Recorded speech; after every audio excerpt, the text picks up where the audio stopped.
Rathwa blog.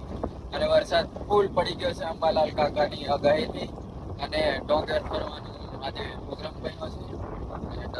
मैं અને સતુ આ ये अपने बड़े भाई का लड़का और અમે પહોંચી જશે ખેતર. હવે ઓફ રોડિંગ થાય છે અને ગાડી ખેતરમાં નાખી દીધી છે અને લોડ પડે છે ગાડીને. ગાડી ફસાઈ ગઈ છે. આભાર. અહીં ફસાઈ ગયેલી સતુને મમ્મી ઉતારી દીધો છે ભારો અને સત્યો દોધ કાઢે છે અને ગાડી અમારી કદાચ થઈ જશે.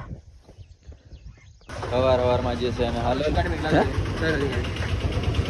ફાઇનલી ગાઈસ પહોંચી ગયા છે એન્ડ દડ બહુ ઉડે છે જેમ કે વરસાદ નહીં પડેલો એટલે સાધનો વધારે ચાલે એટલે દડ બહુ ઉડે છે અને ઓંખો મેં પડે છે કચરો પડે છે ઓંખો લાલ પી જાય.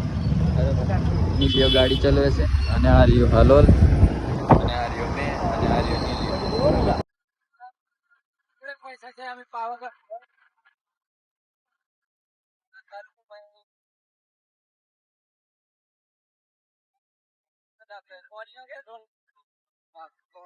અને પાવાગઢ નો ગેટ અને પાવાગઢ દેખાય બરોબર. હા દેખો આ પાવાગઢ નો રસ્તો. આ પાવાગઢ નો નીચેનો નજારો છે અને આ છે પાર્કિંગ એરિયો અને આ છે એસટી ડેપો અને આ છે મેં બધું તકલીફ બરાબર.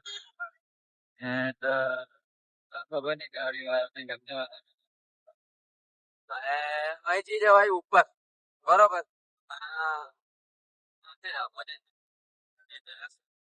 અને અહીંથી જવાય બાઇક અને ફોર વ્હીલર લઈને ઉપર ચડે અને કેમેરા લાગી ગયેલા છે અને આ બાજુ છે ચાપાનેર.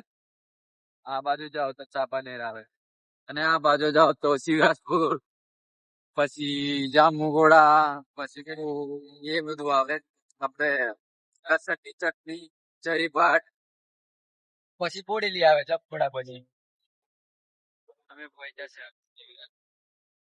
શિવરાજપુરમાં અમારા મુકેશભાઈ ની દુકાન. તમે મારા બ્લોગ થી દેખી લીધું હતો ખાલી દુકાન એટલી દેખાડેલી શિવરાજપુર ની દેખાડ્યું બરોબર.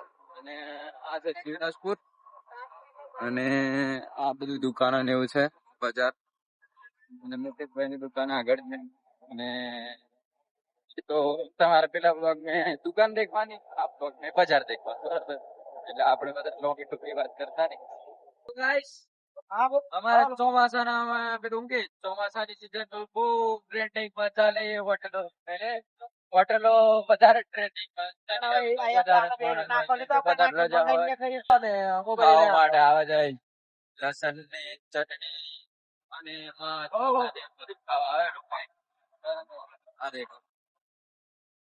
આપણે નથી ખાતા આપણે ખાલી જાણકારી આપીએ છીએ જે ખાતા હોય એમના માટે.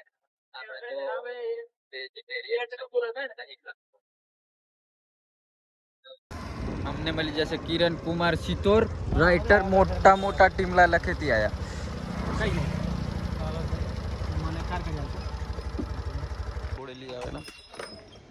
જન્મનું પ્રમાણપત્ર લેવા નગરપાલિકા બોડેલી બરાબર.